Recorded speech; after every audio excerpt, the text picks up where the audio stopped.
새빨간 사춘기. 네, 안녕하세요. 질풍노도 2017 우리의 선택 뇌빨간 사춘기 뇌만 섹시한 남자 뇌생남 레드썬 사춘기 분입니다. 심리학자 김태형입니다. 19대 대통령 후보를 국민이 검증하는 대선 후보 토론회가 진행되고 있습니다. 중앙선거관리위원회 토론회는 23일 1차 정치 분야, 28일 2차 경제 분야, 5월 2일 3차 사회 분야로 나뉘어 진행됩니다. 자, 요즘 토론해 보시느라고 뭐 밤에 잠도 설치시고 이러시는지 모르겠어요. 지루할 틈이 없더라고요. 안 돼. 저는 1차만 보고 더 이상 안 봅니다. 아, 그래요? 네, 스트레스 때문에. 저는 약간 스트레스도 많이 받고 하지만 개콘 보는 것 같기도 하고 그래요. 이거는 각색을 할 게 없어. 그냥 그대로 쓰면 개그야. A라는 게 있으면 약간 변형시켜서 B로 재미를 유발하잖아요, 보통. 근데 이거는 그냥 을 풀면 빵 터지는 거야. 아니 뭐 홍준표는 개그맨 응시했다면서요. 아, 정말로요? 응시다 떨어졌대요. 아, 그래요? 네. 이 사건은 지금으로부터 45년 전에 18살 때 고대 앞 하숙집에서 있었던 사건입니다. 그걸 갖다가 지금 또 12년 전에 이미 공개돼서 제가 고해성사까지 하고 잘못했다고 했는데 또 문제 삼는 것은 참 그렇습니다만은 제가 다시 한번 말씀드리겠습니다. 45년 전에 있었던 그 사건 정말 국민 여러분들께 죄송하게 생각합니다. 나는 이번 그 돼지발정제 이거를 읽으면서 내 홍준표 자서전까지 찾아볼 그런 여유는 없었으니까 처음 보는 거였죠, 이번에.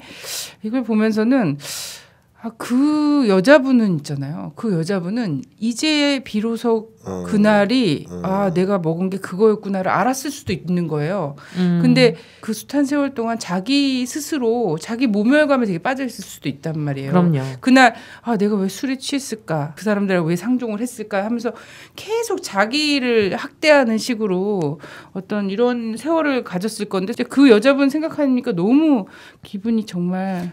어떤 네티즌이 그 경험을 썼더라고요. 나는 돼지발정제를 먹어본 적이 있다. 이렇게 썼는데 그걸 보니까 이제 동네 오빠들이 오라 그래서 뭐 음료수, 쌕쌕이랑 음료수에 타서 줬는데 너무 공포스럽고 모멸스러운 그 상황을 이렇게 절절히 쓰셨던데 그걸 보면서도 진짜 정말 많을 거 아닙니까? 이 사람이 이걸 아무렇지도 않게 글로 쓰고 뭐 옛날에 철없을 때 한 거고 자기가 반성했는데 뭘 그러냐 막 이렇게 얘기를 하는데 거기에 댓글들이랑 막 이런 거 붙은 거 봤죠. 그때는 흔한 일이었다 막 이런 일배들도 아니야 막. 근데 그때 같이 했던 사람들이 지금 경제계 중심 인물이라고 그래서 돼지발정제 힘으로 한국이 여기까지 왔다는 건가?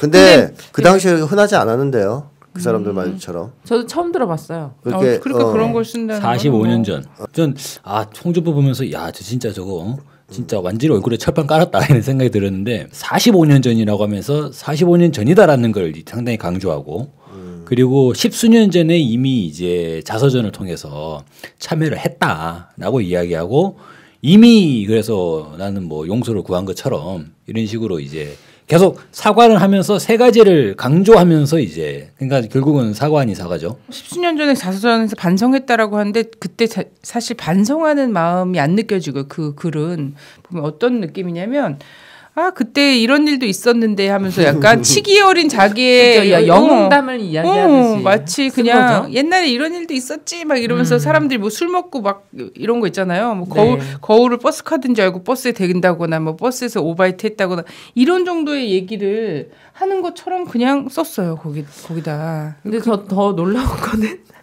전 돼지발정제가 굉장히 이 쟁점이 될 거라고 생각해요. 이번 토론에 완전 가장 핫 이슈가 될 거라고 생각을 했어요. 모두 그렇게 생각하지 않으셨어요? 우리 안철수 씨가 진짜 완전 빵 터뜨렸어요. 제가 MB 아바타입니까? 지금 그러면 MB 아바타가 아니라고 확인해 주시는 거죠? 저는 그렇게 생각하지 않습니다. 제가 아까 얘기한 것처럼 실제로 승자는 안철수 씨죠. 어떻게 안철수 승자라는 거예요? 누가 많이 웃겼냐? 개그의 승자. 무슨 개그맨 공채 시험 보는 것도 아니고. 예. 홍준표 씨는 뭘로도 안철수 씨한테 안 되더라고요. 지지율로도 안 되고 개그로도 안 되고. 개그로도 안 되고 자기가 많이 이루고 엘리트라고 하는데 그걸로도 안 되고. 뭘로 해도 안 되네 진짜. 네. 차라리 홍준표 씨는 돼지발정제 말고 안철수 씨를 이기려면 제가 그네 아바타입니까 이거를 같이 서로 같이 주검지 막하지 만담처럼. 저는 그네 아바타입니다. 이럴 것 같은데 홍준표는 MB 이리와 서로 만담을 했으면 딱 좋았을 텐데. 근데 저는 이때 토론회를 보다가 제가 이제 그냥 샤워를 하러 들어갔어요. 우리 초등학교 다니는 딸이 갑자기 엄마 MB 아바타가 무슨 뜻이야 이러면서 물어봤어요. 그러니까 초등학생 딸한테까지도 그 별칭을 확실하게 각인시켰다는 그런 효과가 있더라고요. 근데 1위였어요. 점세가. 그러니까. 저는 처음에 뭐지 쟤 뭐야 쟤 뭐라 그러는 거야. 나 잘못 들었나? 나 그래서 사실 이게 궁금해요. 그 애드립이었는지 대본에 있었던 건지. 써줬으면은 그 선거 캠프가 바보고. 네, 그러니까. 안 써준데 얘기했으면 안철수 씨가 좀 지략이 떨어진다는 걸 보여주는 건데. 네네. 사실은 민주당 네거티브 문건을 가지고 얘기하려고 했던 거 아니에요? 네. 그러면 그걸 가지고 얘기를 해야죠. 네거티브 뿌렸는데 네. 여기서 이렇게 했지 않냐 사과해라. 네. 이래야 되는데 갑자기 뜬금없이 그렇게 물어보니까 안철수 씨든 캠프든 간에 이거는 이제 굉장히 선거의 지략이 부족한 이런 걸 보여준 거고 그다음에 근본적으로 들어가면 그 문제가 있죠. 이제 안철수 씨가 제가 쓴 책 중에 그런 게 있잖아요. 실컷 논 아이가 행복한 어른이 된다. 근데 네. 그게 무슨 내용이 나오냐면 어릴 때 실컷 못 놀고 그러면 사회성 떨어진다는 얘기를 제가 책에다 썼는데 네. 안철수 씨가 어릴 때 보면 혼자서 책만 봤거든요. 네네. 지금도 그런 것 같은데요. 자라나면서도 친구 관계가 이렇게 원활했던 분이 아니고 네. 이제 그럴 때 이제 사회성 발달에 문제가 생겨요. 그리고 사회성 발달에 문제가 생기면 이제 불일치가 생기죠. 말과 표정의 불일치. 그러니까 비언어적 단서, 언어적 단서의 불일치라 그럴까? 그래서 농담을 할 때 얼굴이 딱딱하다든가, 아니면 긴장해서 굳는다든가. 박근혜 씨도 그러잖아요. 그렇죠, 그런 편이죠. 기업할 때까지는 티 나겠습니까? 이제 CEO로서 회의 주재하고 이러면 티가 안 나는데 이제 대중 접촉을 한다든가, 토론을 한다든가, 이러면 이제 좀 티가 나는데 확실하게 보여주고 있다. 사회성이 부족한 거. 그래서 제가 요새 강의 다니면서 계속 얘기해요.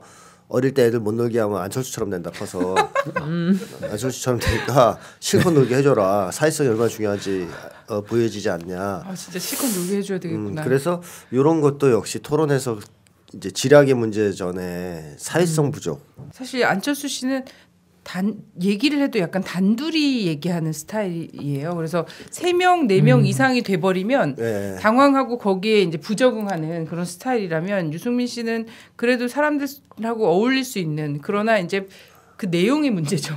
내용이 이승만 박정희니까. 나는 좀 안철수 씨가 불쌍하고 안쓰럽더라고. 저 사람이 정치만 안 했으면 얼마나 정말 멋진 인생을 마무리할 수 있었을까 이런 생각이 좀 들더라고. 처음에 그래도 안철수 씨 이미지 되게 좋았거든요. 옛날에만 해도 그 공대 학생들이 면접 볼 때 존경하는 사람이 누굽니까? 안철수 씨입니다. 이러고 이럴 때도 있었어요. 이번 대선판에서 여러 명 망치네요. 어린이들이 존경하는 위인 누구냐 그러면 반기문 얘기하는 시절도 있었거든요. 그죠. 그 어린이 도서란에 보면 저도 이제 아이들 키우니까 위인전이 그러니까 저희 애들이 이제 물은 적이 있죠. 죽지도 않았는데 왜 위인전이 나오냐. 근데 안철수, 반기문 이런 사람들 위인전이 있어요 지금. 그러니까 그거를 이제 어머니들이 아이들에게 읽혀주고 있거든요. 한때 교과서에도 나오고. 네. 근데 안철수 위인전 보고 나서 독후감 썼던 애들이 이번 TV 토론을 보면 어떻게 되겠어요 진짜. 그러니까 너무 삐돌이야. 근데 안철수 씨가 이제 이런 자기 결함을 상쇄하려면 철학이 있어야 되는 거 아닙니까? 네. 시대를 이끌어갈 만한 비전. 그럼 우리가 말 좀 못하는 것도 용서가 되잖아요. 좀 버벅대도 내세우는 주장 이런 게 굉장히 참신하고 맞으면. 근데 그게 없으니까 이제 크게 문제가 되는 거죠. 저 일단 사과하고 시작할게요. 이것도 욕 먹을 거니까. 개인적으로 봤을 때 그 후보들 중에서 남성으로서 매력이 느껴지는 후보가 없었어요. 저 사람 멋있다거나. 근데 그건 사과할 일이 아닌데. 아니면 또 무슨 또 그런 거 아니에요? 외모 무슨 평가 이럴 수도 있으니까. 그래 일단 사과는 하자. 네, 일단 사과하고 시작을. 그래서 하여튼 그런 점에서는 제가 책에서도 분석을 했지만 욕심의 능력이 못 따라가는 케이스. 네. 네, 그 케이스에 딱 걸렸어요 지금. 그러니까 욕심은 있는데 능력이 뒷받침이 안 되는 거예요. 그러니까 이 괴리, 새정치를 말하나 새정치 내용이 없는 뭐 이 괴리 때문에 그렇게 소통하더니만 거기서 소통도 그러니까 내용이 있어야 되는데 일단 내용이 없는 데다 소통 능력이 뛰어나지 않기 때문에 지금 고전을 면치 못하는 거죠. 제 생각엔 그 갑철수랑 MB 아바타 얘기는 굉장히 이제 뭐 열심히 준비한 것 같아. 아 이번 토론의 핵심이 이거다. 이걸로 문재인 죽이겠다. 그래서 나는 선거보다는 이 사람은 자기 자존심을 회복하는 게 우선인가? 이런 생각도 들더라고요. 심리학자로서 약간 치유, 상담 치료를 좀 해주고 싶다 이런 마음이 들지 않으시나요? 아 일단 저 책을 읽길 바라는데 네. 지금 현재 밝혀진 바에 하면 아무도 안 읽었어요. 대선 주자들이 읽었다면 저렇게 할 리가 없다. 네, 읽었으면 저렇게 할 리가 없다. 네. 빨리 아무도 안 읽었다는 거죠. 그 보좌진들 주변 캠프에서 빨리 갖다 드려야겠네. 지금 책 볼 시간이 없나 봐. 그래도 꼭 봐야 될 건 봐야 되는데. 급하니까 이제 일단 하는데 이제 후회하게 되겠죠 언젠가는. 끝나고 나서라도 꼭 읽어주셨으면 읽어보셨으면 안철수 씨한테 그래도 한마디 드리고 싶어요. 철수야 그래도 너를 모두 미워하는 건 아니야. 이제 그만해도 돼. 지상에 핵 위협이 있다면 지하에는 남침 땅굴의 위험이 도사리고 있습니다. 현재 서울, 경기, 인천 일원에 남침 땅굴이 들어와 있다고. 군소 후보 토론회가 있었어요. 저는 완전 경악을 금치 못했어요. 저는 사실 쭉 틀어놓진 않고 인터넷으로 잠깐씩 생중계를 좀 봤거든요. 보고 싶지 않은 사람들도 뭐 너무 많아서. 기대되는 후보님이 계셨어요. 저는 그래서 그 기호 10번 김선동 후보님 연설은 꼭 들어보고 싶어가지고 눈을 딱 크게 뜨고 봤죠. 근데 거기서 또 너무 경악할 만한 이야기들이 많이 나오긴 했죠. 보수가 유머 코드를 가지고 오면은 그 선거는 이제 끝난 거라고 하더라고요. 아, 네. 조원진 씨 진짜 태극기 여기다 커다랗게 코팅한 거 봤어요? 조원진, 남재준 아주 완전 진짜 쌍또라이들이 왔죠. 아니 근데 저는 그래도 국회의원하고 그래도 국정원장 하는 정도면 약간 이렇게 토론의 어떤 기술, 스킬도 있고 네. 그리고 좀 내용도 좀 약간 논리와 이런 것들이 좀 뒷받침할 줄 알았더니 이거는 정말 대쌍또라이야. 진짜 너무 깜짝 놀랐어. 와 어디 국밥집에서 저 테이블에서 어떤 사람들이 모여 앉아 그런 얘기를 하잖아요. 막 땅굴 막 이런 얘기를 하면 사람들이 저기 또라이들이 몰려 앉았고 뭔 얘기하냐 이런 얘기 들을 정도예요. 그냥 저잣거리 국밥집에서 얘기하기. 남재준 씨가 얘기하는데 저희 남편이 이제 남재준 씨 얼굴 처음 봤나 봐요. 너무 이상한 얘기를 많이 하니까 자기야 저 사람은 누구야?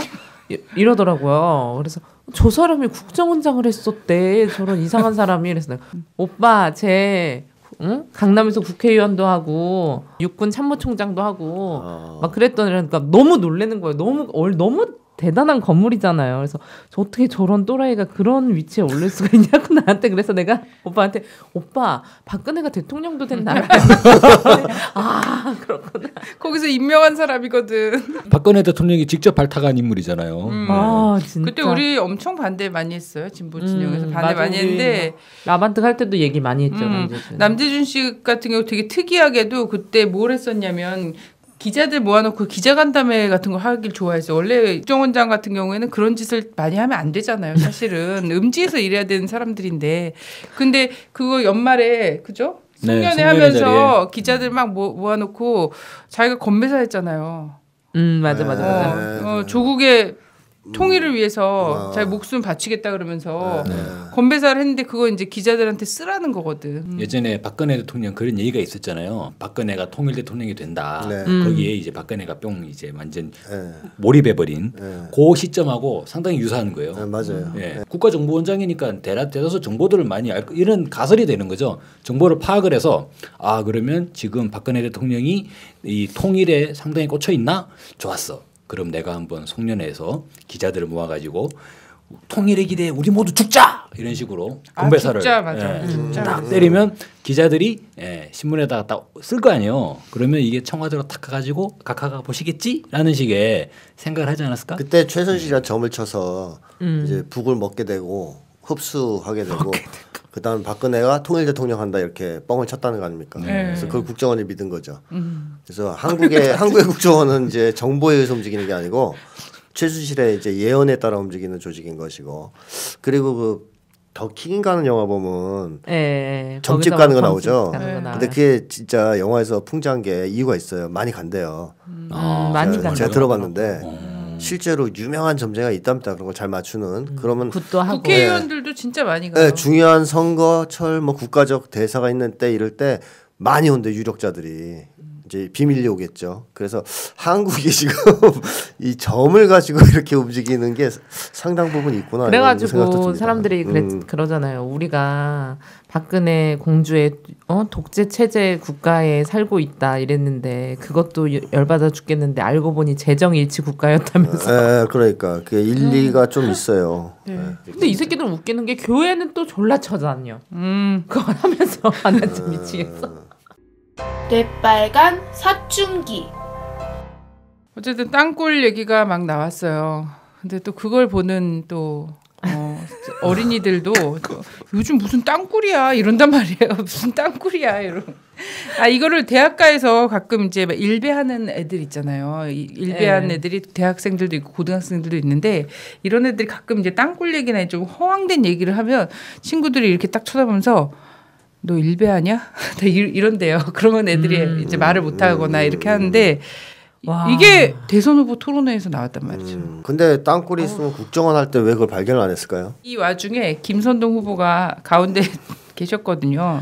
근데 너무 좋은 얘기를 많이 해주셨는데 너무 안타깝더라고. 이런 통일을 얘기하는 거, 뭐 자주적인 외교, 국방 이런 거에 대해서 얘기하는 거, 그리고 이제 비정규직, 노동 3권에 대해서 이야기하는 거, 이런 문제 지금 이제 광고탑에 올라가서 또 투쟁하고 계시는 분들 얘기하는 게 진짜 약간 이 또라이들 안에서 한 분이 딱 얘기하니까 여전히 우리 사회의 지형, 진보의 지형이라든지 입지가 저렇게 가장 올바른 얘기를 하지만 가장 좀 소외되고 외롭고 이런 것 같기도 하고.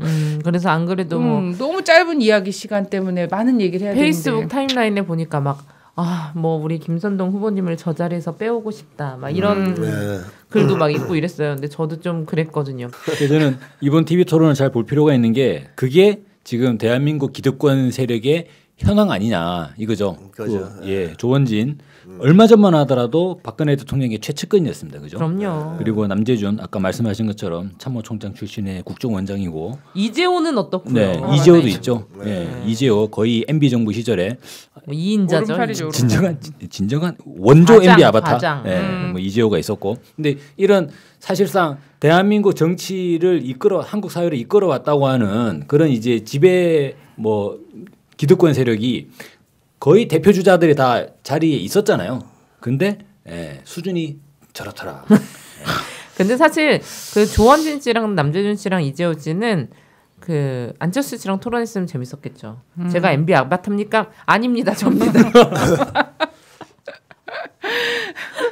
무슨 소리야 나야. 그러니까 이런 사람들이 사실은 이렇게 커온 거예요. 돼지발정제 갖고서는 그랬던 사람이 공안 검사를 하고 도지사를 하고 국회의원 하고 대통령 하겠다고 하는 거고, 또 이런 수준의 아직도 땅굴 이런 얘기를 하고 있는 사람들이 국정원장 하고 국회의원 하고 그리고 또 이렇게 청와대 비서실에 있다가 이렇게 하고 있는 거죠. 이번 정부엔 정말 안 보고 싶습니다. 네, 그래요.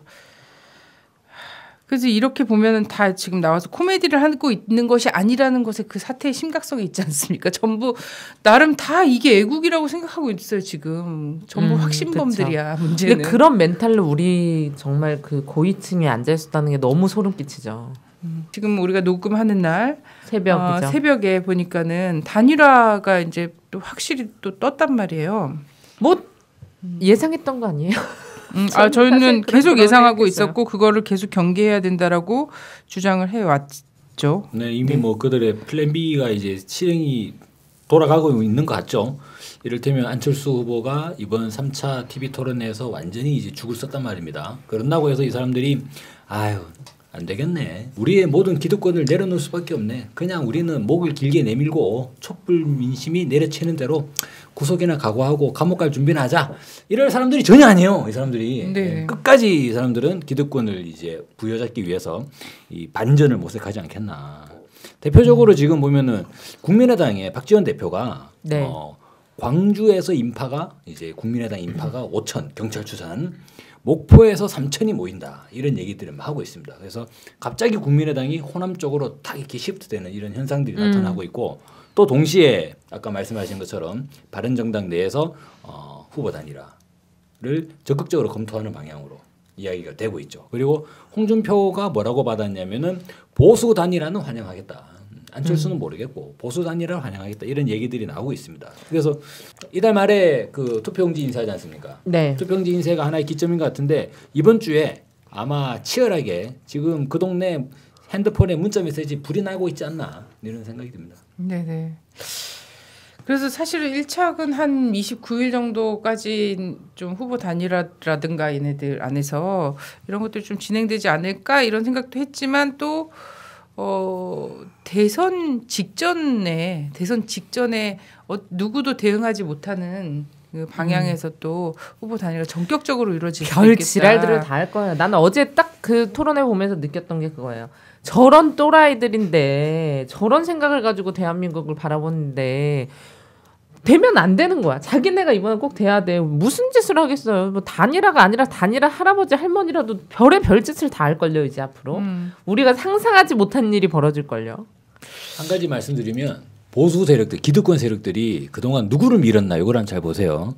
맨 먼저 새누리당의 전 김무성 대표가 한창 대권 행보를 했죠. 네. 뭐 자기가 대통령 거의 주자인 것처럼 미국 갔다가 또 퇴짜 맞고 이런 적도 있었는데 김무성에서 그 다음에 누가 나왔냐면 반기문이 나왔습니다. 그죠? 근데 반기문이 아니나 다를까 2주일 만에 떨어져 버렸어요. 근데 반기문이 지혜로운 선택한 거예요. 안 그랬으면 안철수처럼 나와서 반기문이 날아가니까 제가 반기문이니까 MB 아바타입니까? 그 다음이 황교안. 황교안이 지지율 쫙 떴지 않습니까? 바로. 그런데 황교안이 불출마 선언하게 되면서 안철수. 그러면 이거 보세요. 김무성에서 반기문에서 황교안에서 안철수까지 이 보수 세력들이 정신이 없을 거예요 지금. 요 몇 달 사이에 몇 번이 바뀌는 거예요 지금 이게. 이런 거죠 뭐. 이렇게 돌아가고 있는 상황을 보면 이 사람들이 정말 지금 발등에 불이 떨어졌고 그리고 할 수 있는 모든 걸 다 하고 있다. 그리고 앞으로도 더 하지 않겠나. 왜? 2주일이 남아있기 때문에. 그래서 정말 마음이 놓이지가 않아요. 크게 보면 생각할 수 있는 게 대략 세 가지 카드가 있을 것 같아요. 하나는 이제 후보 간 합종 연행이 있을 수 있죠. 가장 일반적인 이미 지금 막 얘기가 나오고 있지 않습니까? 그리고 또 하나는 아마도 결국은 북풍과 색깔론으로 가지 않겠나. 이 사람들이. 그리고 이제 마지막으로 볼 수 있는 건 지난 2012년 대선 때 이명박 정부가 이제 그렇게 진행했던 것처럼 국가정보원을 대표로 해서 국가기관의 전면적인 대선 개입이 가능할 수 있고 나아가서는 그런 이제 부정선거 가능성까지도 우려가 되는 그래서 대략적으로 이 세 가지 카드가 이들이 상당히 만지작거리고 있을 것 같아요. 그 중에 이제 북풍과 색깔론 부분은 이미 뭐 주적 논란 그리고 이제 지난 칼빈슨 항공모함이 들어온다라고 할 때 안보 프레임을 쫙 제시하게 되면서 이미 사용했던 면이 있고 여전히 살아있다고 봅니다. 계속 사용할 겁니다. 그리고 이제 후보 간 합종 연행과 마지막에 전 이게 제일 걱정되는 거예요. 국가정보원을 필두로 한 이런 선거 개입, 댓글 부대. 지금도 엄청 하고 있는 것 같아요. 그럴 수 있죠. 네. 부정선거는 사실 국민들이 다 박빙이라고 믿어야지 할 수 있거든요. 그러니까 사기도 개연성이 너무 없으면 사기치기가 어렵잖아요. 요즘 같은 시대에. 그죠. 이런 것처럼 박빙의 구도를 만들어야 돼요. 근데 지금 딱 보면 문재인 대 안철수 플러스 알파들 있잖아요. 이걸 하면 사실상 박빙 선거가 되거든요. 그래서 계속 그런 아직 하지도 않았는데 그런 보도를 엄청 내보냈잖아요. 그 전에 한때는 또 문재인 대 안철수 뭐 사자구도 오자구도에서도 박빙이다라는 뉴스가 또 나왔어요. 근데 그런 경우에 그 뉴스가 계속되면 뭐가 되냐면 보수 대연합의 어떤 동력이 떨어져 버려요. 그냥 해도 뭐 안철수가 이기겠네 이렇게 되면 그게 아니라 합치면 이길 수 있다. 이걸 줘야지 되거든요. 그래야지 보수 대연합이 되는데 또 이번에 특징은 예전에 뭐 3당 야합이나 이런 거 한 것처럼 대놓고 뭐 통합하는 방식에 뭐 이런 방식이 아니라 그냥 빠져주는 방식 있잖아요. 안철수에게 너무 부담을 준다거나 이렇게 해버리면 안 되고 뒤에서 그야말로 야합이죠. 뒤에서 야합하고 겉으로는 그냥 후보 사퇴 형식을 취하는. 사실 홍준표 이런 사람이랑 손 붙잡긴 좀 힘들어졌잖아요. 왜냐면 안철수도 스탠스를 그렇게 잡았거든요. 홍준표 씨는 얼굴도 보지 않고 카메라만 보고 하겠다 이런 걸로 해서. 본인이 정 사퇴는 안 한다고 끝까지 버티면 나중에 진짜 사법 처리나 선관위 유권 해석으로 후보를 주저앉힐 수도 있는 거예요. 네네 맞습니다. 결국 저는 적폐청산의 관건은 국민의힘에 이제 달려있다고 보는데 네네. 이번에 촛불 항쟁을 거치면서 민심은 크게 변동했거든요 이미. 네네. 근데 이게 정치권이 못 따라오고 있어요 지금. 네, 맞습니다. 상황을. 네. 그래서 뻘짓하는 건데 결국 대선이 끝난 뒤에 이 민심이 다시 분출할 거라고 생각해요. 어떤 식으로든. 네네. 그러니까 누가 정권을 잡든 간에 뭐 준표가 잡아도 설사 이 민심은 계속 분출할 거다. 다만 이제 좀 더 힘들어지냐. 분출할 때 경찰이 와서 때리냐 안 때리냐 저희가 이제 있긴 있겠지만 이거는 막을 수 없다. 시대적 추세니까. 그래서 그러한 국민의 힘이 폭발하는 그 경우에 이제 상황에서 우리가 대선을 바라볼 필요가 있다고 생각을 하고 네. 대선이 끝난 뒤가 더 중요하지 않겠냐 저는 그렇게 생각합니다. 어쨌든 주권자로서 자각한 국민의 힘이 네. 정말 가장 클 거라고 생각하고 또 이제 한반도 전체 한반도 정세로 보면은 또 이제 북미 간의 줄다리기 네. 뭐 이런 남북 관계 뭐 이런 것들이 좀 크게 노정되어 있는 것들이 맞는데 뭐 저는 국민들도 이제 역사를 밀어가고 있는 내가 주체다라는 것을 깨달았기 때문에 이거를 또 본인이 이제 역사적 개인으로서의 자각이 이렇게 딱 돼 있는 상태에서 가능하면 국민들이 좀 더 편하게 가는 길. 누군가 2번 잡혀갈 거 1번만 잡혀가는 그런 길. 곤봉으로 뭐 얻어 터질 거를 그냥 좀 안 맞고 갈 수 있는 이런 길을 좀 열려고 어쨌든 의식적으로 노력하고 그 계속 진단하고 길을 열어야 된다 이런 좀 생각도 들고 합니다. 또 한편으로는 당선 가능성이 있는 후보 진영으로 열심히 줄 서기도 또 하고 있을 거예요. 그래서 그 줄들을 떨어뜨려 내는 것, 그들이 이후에 정권 교체 이후에 정권 흔들지 못하게 하는 것이 그렇죠. 또 우리의 몫인 거죠. 그렇죠.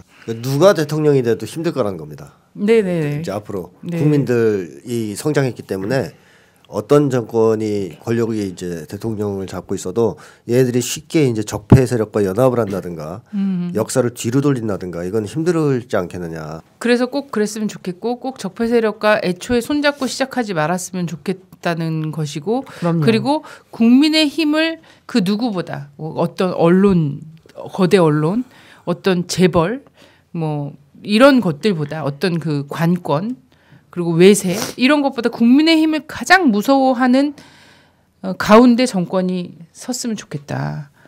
이런 바람입니다. 인자와 정신 친구들. 안녕. 인자와 정치인 친구들의 인자예요. 여러분, 제가 캐리 아바타입니까? 아닙니까? 대답해 주십시오. 여러분, 제가 황인자입니까? 수림자입니까? 대답해 주십시오. 저는 황인자입니다. 제발 네거티브 하지 말아 주십시오. 정말 괴롭습니다. 친구들, 오늘은 503번이 투표하는 날이래요. 우리 다 같이 구경 가볼까요? 503번아, 503번아. 아이고, 큰일 났네. 여기 너무 더러워가지고 똥도 안 나오고 나는 원래 UN 빌리지 가려고 했는데 UN 빌리지 가면 탑도 있고 태양이도 있고 거기 가서 살라고 했는데 아이고 나 없는 사이에 내곡동 그 쥐새끼 옆에 집을 얻었다는데 이게 뭐야. 아이고 나 좀 꺼내줘요. 여보세요. 거기 누구 없소. 콜미 헬미. 누나 기다려봐. 온통 보수로서 내가 누나를 꺼내줄 거야. 대통령 하다 보면 이런저런 흠도 있는 거야. 준표야 넌 닥쳐봐. 순실이가 너랑 엮이면 X된댔어. 너는 그 뭐냐 돼지 발정제나 잘 해결해라 제발. 참나 품위가 없어가지고 짜져 있어봐. 누나 그거는 사과하면 다 되는 거야. 과거의 일을 뭐 자꾸 들춰가지고 그런 말을 하면 참 누나네 아빠도 시바스 리갈 쳐먹으면서 심수봉이랑 여대생이랑 뭐 스토리랑 만만치 않잖아. 왜 나만 갖고 그래. 야이 너희 새끼 너 그렇게 국가가 곧 우리 각하고 이 새끼 네가 자유 대한민국이 우리 아버지고 뭐 그래가지고 자유 대한에 보수하면서 이 새끼 너 그런 소리 자꾸 하면은 이 과거 일을 자꾸 그렇게 하면 나라의 발전이 저해돼가지고 그래가지고 사과하십시오. 나가십시오. 홍준표는 꺼져 주십시오. 철수야 근데 너 어디 보고 말해? 나는 돼지 발정제 같은 친구는 쳐다보지도 않을 겁니다. 저기 둘 다 조용히 하시고요. 우리 승민이 친구한테 제가 질문할게요. 승민이 503번이랑 일했죠? 근데 왜 혼자 이제 와서 졸라 깨끗한 척해 이 시바스를 가라. 아니 저는 깨끗한 보수입니다. 제가 그때도 503번이 잘못했다고 여러 번 얘기를 했습니다. 아우 지랄하지 마시고요. 503번 밑에서 일하고 다 같이 엉망으로 해놓은 게 말이 많아요. 그러면 이번에는 제인이 친구한테 질문하겠습니다. 아씨 제인이 친구들 무서워서 안 되겠어요. 그럼 철수 나와주세요. 그렇습니까? 아니 제가 또 뭘 잘못했다고 그러십니까? 제발 저 좀 그만 괴롭히십시오. 나도 질문 좀 하자. 제가 하겠습니다. 아우 됐어요. 제가 할 거예요. 얘들아 시끄러워. 손 들고 얘기해야지. 그렇게 질서 없이 그러면 안 돼요. 초딩도 아니고 지금 뭐 하는 짓거리야. 철수 너는 준표랑 같이 손잡고 나가고 알았지? 여러분 저는 캐리 아바타가 아닙니다. 광인자입니다. 네거티브 하지 말아 주십시오. 그 시간에 넷빨간 사춘기 구독 누르시고 페이스북, 트위터, 블로그 널리 공유 부탁드립니다. 괴롭습니다. 여러분 오래오래 만나고 싶습니다. 저 좀 띄워주세요. 사랑합니다. 안녕.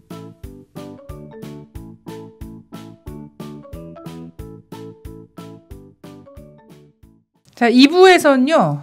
네, 요즘 최근에 이제 언론적폐 청산위에서 뛰고 계시는 너무 바쁘게 뛰고 계신 아주 소중한 분을 모셨습니다. 소개 좀 한번 해주시죠. 네, 김한기 의원이고요. 제가 지금은 9대 언론노조 위원장이고요. 8대도 했습니다. 연임했습니다. 네, 장기 독재. 언론노조 위원장 될 때 그걸 공약으로 내걸고 했거든요. 해직 언론은 복직시켜야 된다. 그다음에 KBS, MBC 바로 세워야 된다. 근데 8대 동안에 제가 한 게 없어요. 그래서 할 때까지 좀 해봐라. 네. 그런 명령이었던 것으로 받아들이고 있습니다. 네. 반갑습니다. 네. 반갑습니다. 아니요, 저 너무 떨려가지고 진짜 저희 남편이 PD수첩 광팬이었거든요. 그래서 보자마자 제가 막 엄청 자랑을 했죠. 막 사진 보내고 막 난리를 쳤죠. 하여튼 너무 힘든 싸움 하고 계세요. 제일 처음에 사실 탄압을 받은 게 그 PD수첩 제가 기억하기로는 그 광우병 소고기 때문 아니었나요? 그렇죠? 그렇죠. 네. 그때 이제 미국산 쇠고기를 검증하는 프로그램이었는데 광우병의 위험이 있고 그런데 정부가 어떤 미국의 요구에 밀려가지고 국민의 건강을 지켜야 되는 그런 의무를 포기한 거 아니냐 하는 게 이제 그때 PD수첩의 내용이었고요. 그것 때문에 MBC PD수첩이 엄청난 논란에 휩싸였습니다. 네, 맞아요. 내외적으로. 이른바 괴담론. 네. 괴담론. 검찰에서는 언론사를 압수수색하겠다고 나섰고 PD 그다음에 담당 팀장은 체포영장이 발부됐습니다. 그래서 나가지도 못하고 나가면 체포되니까 회사 안에서 거의 한 달 넘게 있다가 나중에는 이제 결국 자진해서 나갔죠. 예. 근데 문제는 뭐냐면은 그때 대법원까지 갔습니다마는 결국 아무런 혐의를 유죄라고 판단을 받지 않았어요. 언론사로서는 당연히 정부 정책에 대해서 비판적으로 이야기를 해야 되는 거고 검증해야 될 책임이 있는 거죠. 그런데 검찰은 이제 그때 무리하게 기소를 한 겁니다. 그때 맨 처음 맡았던 검사가 임수빈 검사였는데 임수빈 검사는 자기 검찰로서의 양심에 비추어 볼 때 이건 기소할 수가 없다. 그동안의 판례라든가 이런 것 때문에. 그래서 게을리했다고 할까요? 미적거렸다고 할까요? 결국 임수빈 검사는 그 일로 해서 검찰 옷을 벗었죠. 네. 예. 지금 생각하면은 정말 말도 안 되는 검찰의 기소였고 다행히 이제 법원에서 현명하게 판단을 해주었습니다만은 네. 그 이후에 이제 방송문화진흥회 이사들이 바뀝니다. 김우룡 이 양반이 이제 방송문화진흥회 이사장으로 왔는데 사실 방송문화진흥회 그러면 국민들께서 잘 모르실 텐데 그 MBC가 주식회사인데 주식의 70%를 방송문화진흥회. 근데 거기에서 MBC 사장을 선임을 합니다. 그때는 이제 우리 국민들이 그래서 방문지 누구야? 방씨 일가 중에 하나야? 막 이러면서 국민들도 너무 생소한 거예요. 방문지라는 이름이 계속 나오니까.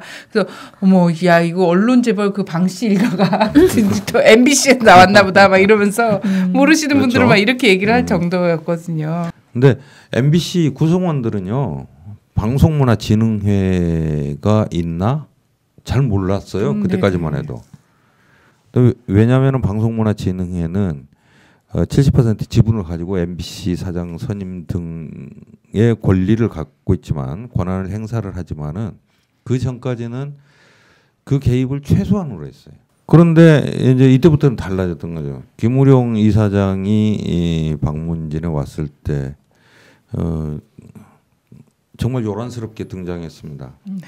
마치 점령군처럼. 네. 언제나 그들은 그렇게 등장하잖아요. MBC의 구성원들은 다 놀란 거예요. 저게 뭐지? 우리 점령하러 왔어? 이런 분위기였어요. 그때 이제 제가 PD수첩 팀장 자리를 물려받았는데 거의 1년 동안 매주 PD수첩에 관한 보고서를 제출하도록 요구를 받았어요.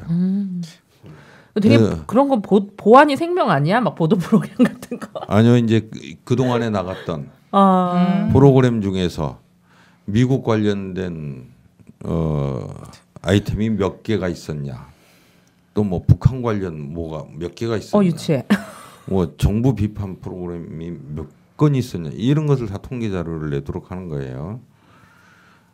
근데 이제 나중에 보니까 방문진 내 이른바 정부 여당 추천 이사들이 뭘 노리는지 알겠더라고요.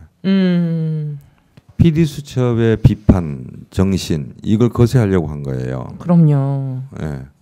근데 그때부터 노골적으로 간섭을 하고 그때 MBC의 시사 프로그램 많았습니다. 기왕에 PD수첩 2580이 있었고 그다음에 뉴스후라는 또 프로그램이 있었는데 시사 프로그램 너무 많다.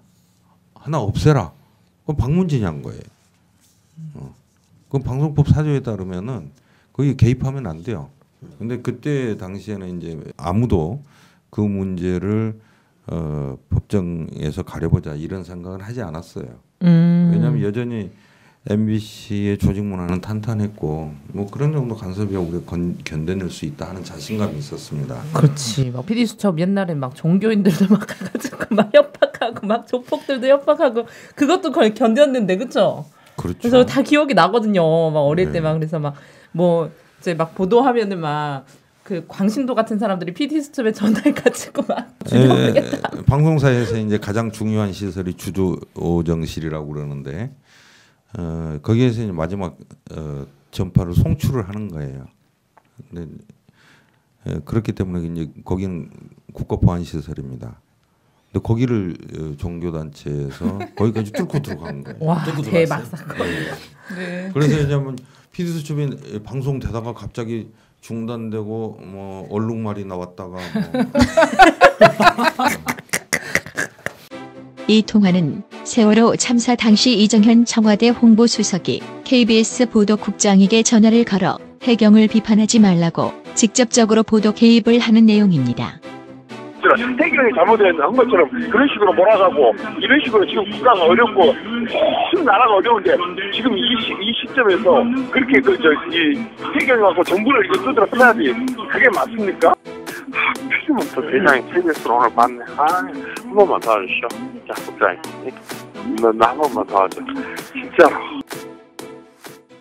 막 2014년에 세월호 참사 때도 이정현 씨 그 녹취록이라든가 이번에 사드 배치를 통해서도 언론 보도했다는 게 증거로 이렇게 막 나오는 거 보면서 굉장히 정말 분노했거든요. 저는. 네. 네. 심증은 있었지만. 그러니까 이미 이제 그 이정현 홍보수석이 아니라 정무수석을 할 때부터 그렇게 이제 방송사에 전화한다 하는 것들은 알려져 있었어요. 이후에 반응들이 참 놀랐습니다. 이정현 의원의 당시 첫 번째 반응은 이거였어요. 어찌됐든 국민과 언론인 여러분께 죄송하다였습니다. 그 다음날 바뀌었어요. 홍보수석으로서 당연한 일을 했다. 네. 맞아요. 네. 당시 비서실장이 또 국회에 나와서 통상적인 업무다.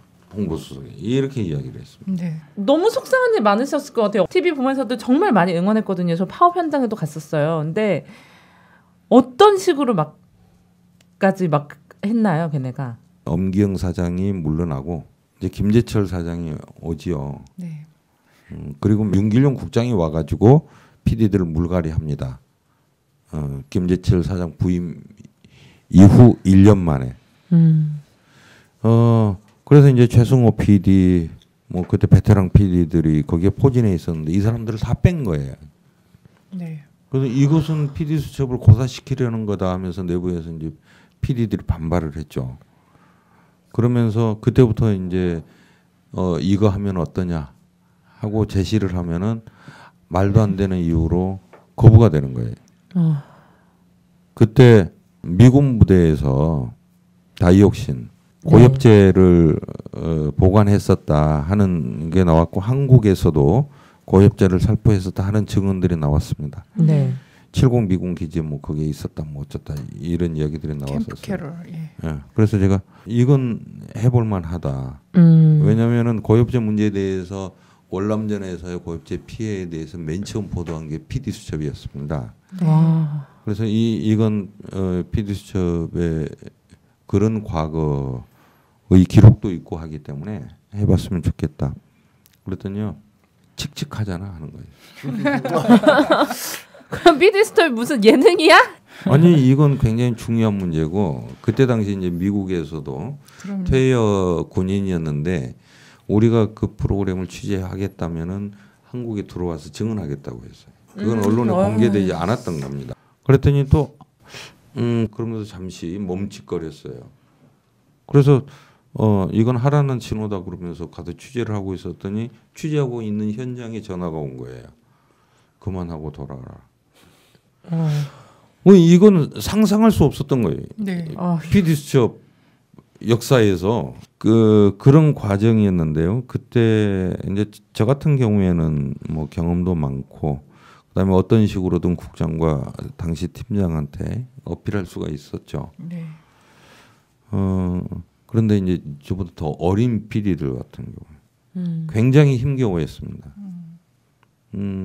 옆에서 딱 보기에도 저 친구는 누군가가 이렇게 이야기를 많이 해줘야 되는 거야. 상담이 필요하다. 그런 느낌이 들었어요. 이 친구 같은 경우에는 나중에 정신과 치료도 받았어요. 난독증이라고 그랬어요. 얼마나 스트레스 받았으면. 근데 그런 게요. 그 친구뿐만 아니라 대부분의 PD들이 다 겪었습니다. 언제나 이 새끼들은 탄압을 자존감을 없애는 막 그런 방식으로 한다니까. 죄송해요. 정통 언론이 아니어서 이 정도의 욕설. 아니. 괜찮습니다. 저 속 시원합니다. 네. 뇌빨간 사춘기. 50대의 보도 지침은 외부에서 주어졌습니다. 네네. 그렇죠. 그리고 한국일보에서 폭로가 됐습니다만은 매일 아침 편집국 칠판에다 적어놔요. 무슨 기사는 쓰지 말고 무슨 기사의 제목은 이렇게 뽑고 몇 단어로 하고 이런 것들이 보도 지침이 내려왔어요. 그야말로 보도 지침이었어요. 네. 그런데 그 이후로는 그런 식의 보도 지침은 없습니다. 내면화되거나 은밀해지는 거죠. 네. 그러니까 이게 밖으로부터 지침을 받은 거다 이것을 밝히는 게 굉장히 어려워요. 네네. 예를 들면은 세월호 때 이런 일이 있었습니다. 검은 옷을 입지 마라.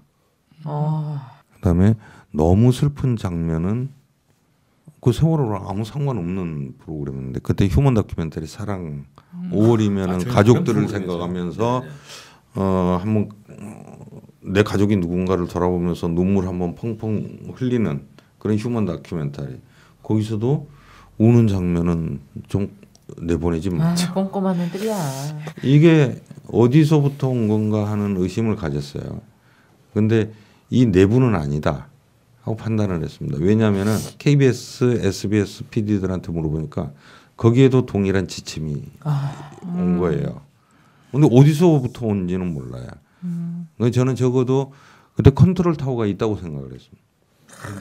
네. 똑같은 시기에 방송사마다 다 그런 식의 지침 그런 내려올 수가 없거든요. 네.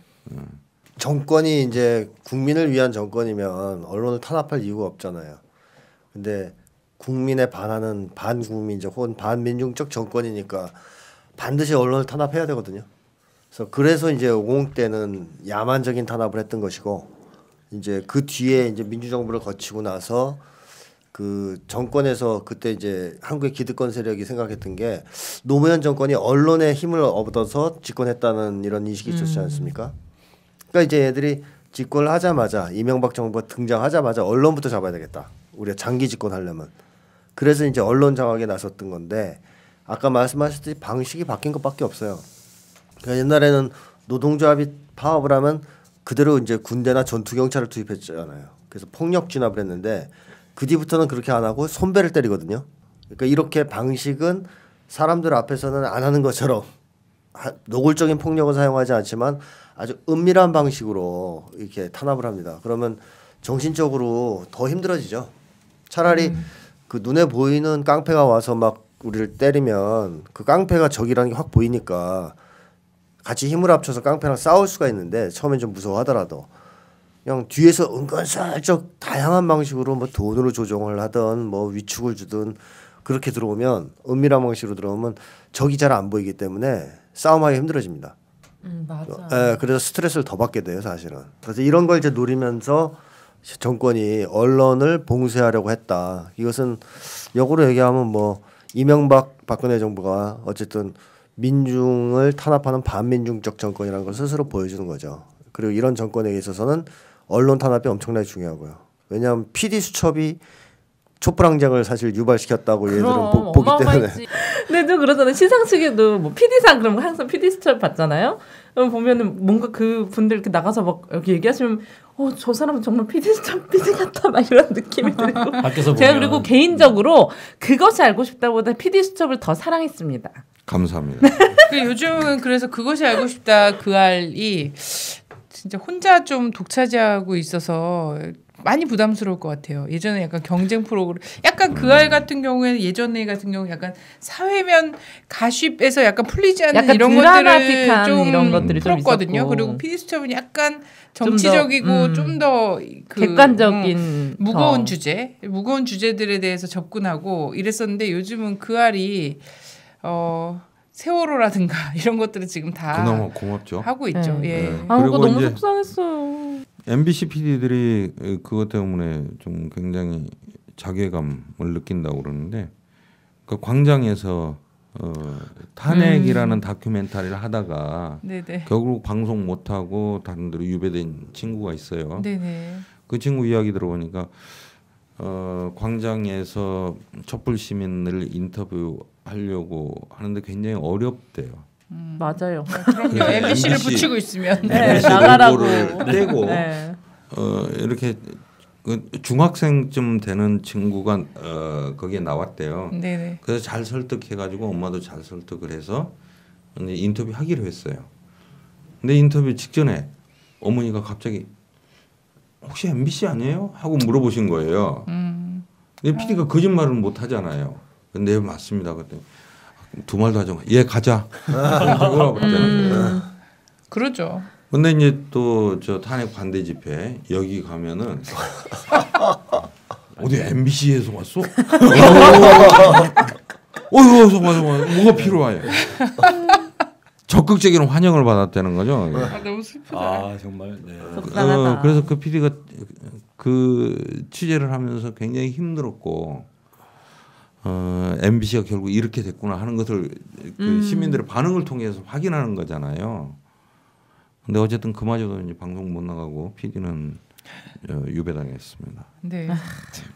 외부로부터 여러 가지 보이지 않는 이런 압박 이 중에 최근에 드러난 게 있지 않습니까? 그 국정원의 알파팀을 운영했다고 하는 2008년 그 미국산 쇠고기 투쟁 반대 투쟁 그때부터 이제 이미 결성이 됐다고 얘기를 하고 사실 막 극우 단체 이름들이 막 나와요. 한국 자유연합 대표 뭐 김성욱이라는 사람이 국정원과 함께 결국에는 이게 국정원이라는 게 나왔던 것이죠. 이것도 뭐 한겨레 20일에서 특종 보도를 해가지고 이제 폭로가 됐고 당시에 이런 언론 이 일종의 조작이라고 할까요? 아니면 이런 언론 공작에 관여했던 사람이 양심 선언을 하면서 이게 알려지게 되는 건데 아마 이런 부분들이 많이 있을 것 같습니다. 그럼 실질적으로 여기 보면 이런 내용도 있어요. MBC PD 수첩을 공격했다. 이게 어떤 얘기냐면 광우병 그 아까 이야기됐던 PD 수첩의 광우병 보도에서 손배소가 붙었을 때 법원에서 이 무죄 혐의로 이렇게 판결을 낸 판사, 그 판사에게 공격을 막 해버린 거죠. 이 알파 팀들이. 그래서 이런 부분들을 보면 국정원이 직접적으로 문제되는 프로그램들 그리고 이제 이런 것들을 직접 지시해가지고 그 팀으로 공격을 했던 이런 좀 상황들이 지금 나오고 있지 않습니까? 이런 부분들을 보시고 좀 어떤 생각이 드셨는지. 놀라지는 않았어요. 뭐 그랬을 거다. 베타 팀은 어딨나 이런 생각하셨죠. 네. 김영한 비망록 있잖아요. 네네. 그거 보면은 박근혜 정부의 그냥 공작의 기록입니다. 네네. 저는 그보다 더한 것도 이 베타 팀도 운영됐을 거라고 생각을 하고요. 언론 노조가 촛불 국면에서 갑작스럽게 뭐 SNS 상에서 떠돈다. 그리고 이제 탄핵 반대 집회에서 언론 노조를 언급하는 횟수가 굉장히 많아지기 시작했어요. 네네네. 그래서 왜 우리가 갑자기 이렇게 유명해진 거야? 그동안에 언론 노조가 있는지 없는지도 잘 모르던 분들이. 네네. 근데 그 핵심은 이겁니다. 언론 노조가 대한민국의 언론을 다 장악하고 있고, 그다음에 언론 노조가 오케이 하지 않으면은 그건 한 줄도 기사화 될 수도 없다. 이런 거예요. 그리고 지금 탄핵 국면에서 언론 부역자 청산 뭐 이런 이야기 하고 있는데 그 언론 노조가 다시 방송을 장악하려고 하는 거다.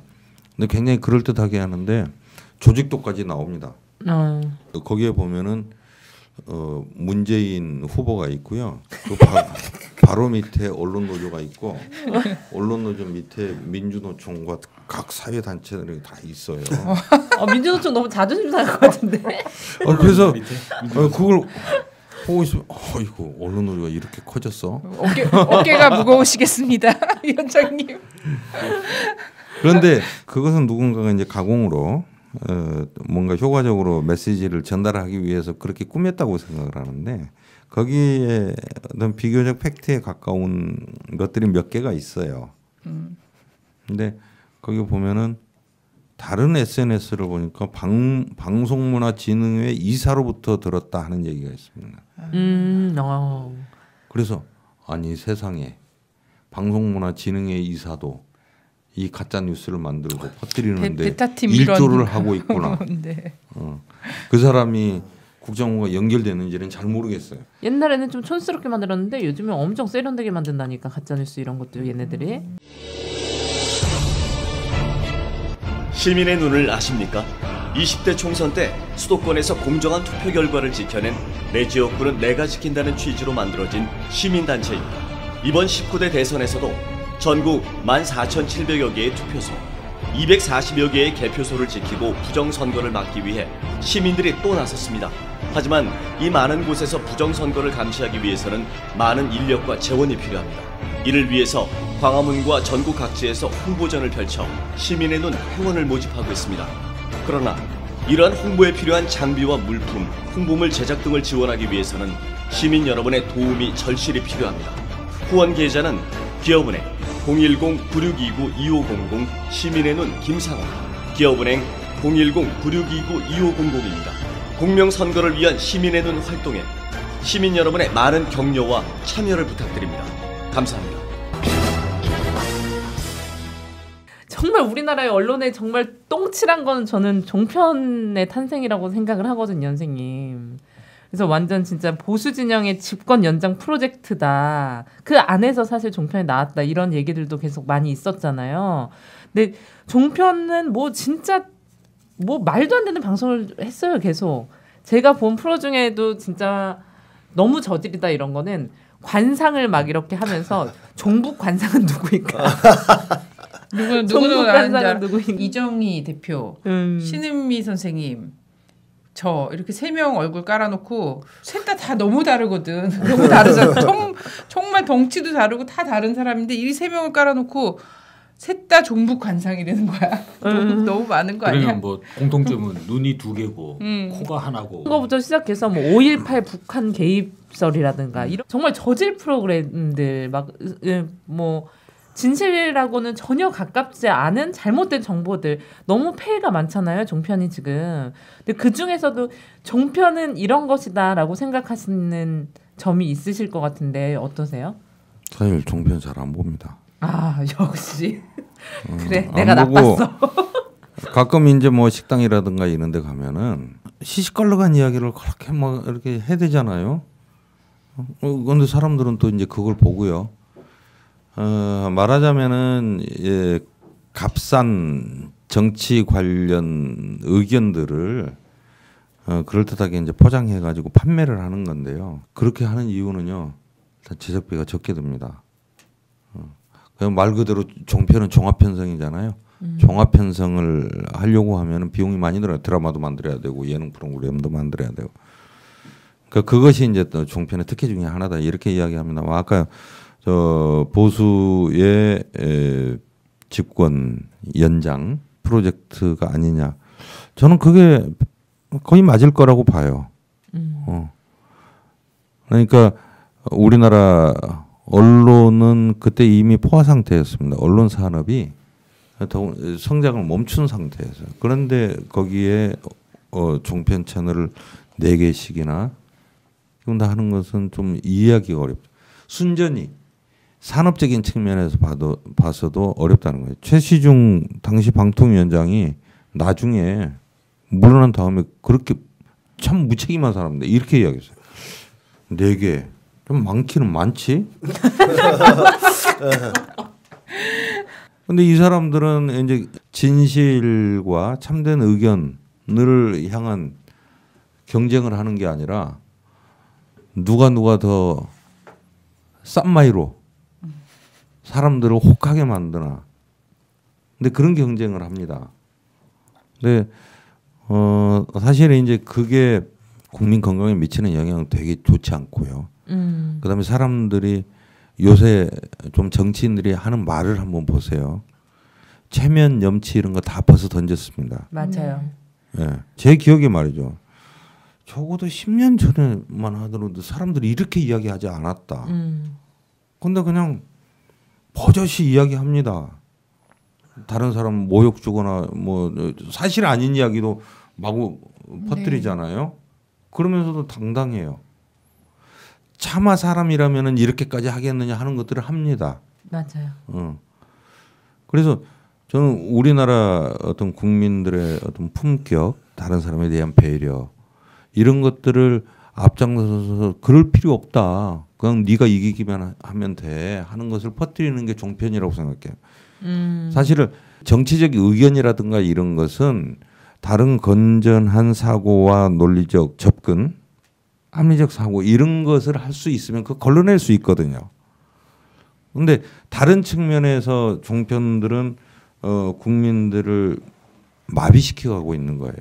근데 이번에 종편에 또 재승인 났잖아요. 저는 진짜 TV조선 떨어질 거라는 소문은 진짜 많이 들었거든요. 실제로 믿을 만한 곳에서도 듣고. 근데 4개가 다 재승인이 났더라고요. 너무 황당하지 않아요? 정말? 방통위원회 그래서 규탄해야 됩니다. 저 1인 시위 갈까요? 갑시다. 그래서 원래는 이제 미디어 오늘 이런 데 기사에서는 TV조선이 그 기준 점수 미달로 해서 취소될 수 있다. 650점의 커트라인인데 620점 받았습니다. 네네. 방통위원회 가장 큰 권한이 방송 사업자들을 허가나 승인하는 거거든요. 옛날에 방송위원회 시절에 SBS가 한번 재허가 문제로 곤혹을 치렀습니다. ITV는 없어졌어요. 강원 민방도 홍역을 치렀습니다. 그래서 방송위원회가 권위를 가질 수 있었던 거예요. 그것을 정당하게 행사하고 엄격한 기준에 따라서 하기 때문에. 근데 지금 방통위원회는 아무도 무서워하지 않아요. 왜냐하면은 어차피 살려줄 건데, 조건부라는 것은 앞으로 이러이러한 조건을 지키지 않으면 다음번 심사에서 당신들은 탈락할 수 있다, 이 이야기거든요. 근데 아무도 두려워하지 않습니다. 지금까지 안 지켜도 살아남았잖아요. 그럼 방통위원회는 존립 근거가 되는 가장 강력한 권한, 방송사업자의 인허가, 여기에 대해서 허당이 돼버리는 겁니다. 그럼 아무도 통제 듣지 않아요. 벌써 그런 일들이 벌어지고 있습니다. 그래서 이것은 법과 이제 제도의 문제인데, 법과 제도로 만들 때 그건 굉장히 신중하게 만들어야죠. 근데 일단 만들어지고 나면은 그건 예외 없이 적용돼야 된다 하는 것이어야 되는데, 조건부 재승인 이게 계속 반복되는 거예요. TV조선 생각나는 프로그램이 없어. 그 생각나면 큰일이지. TV조선은 없애야 돼. 아무 말 대잔치. 반민중적 권력이 국민을 계속 지배하려면 수단 2가지밖에 없지 않습니까? 하나는 폭력이고 다른 하나는 사기치는 거거든요. 거짓말. 근데 폭력은 이제 못 쓰게 됐잖아요.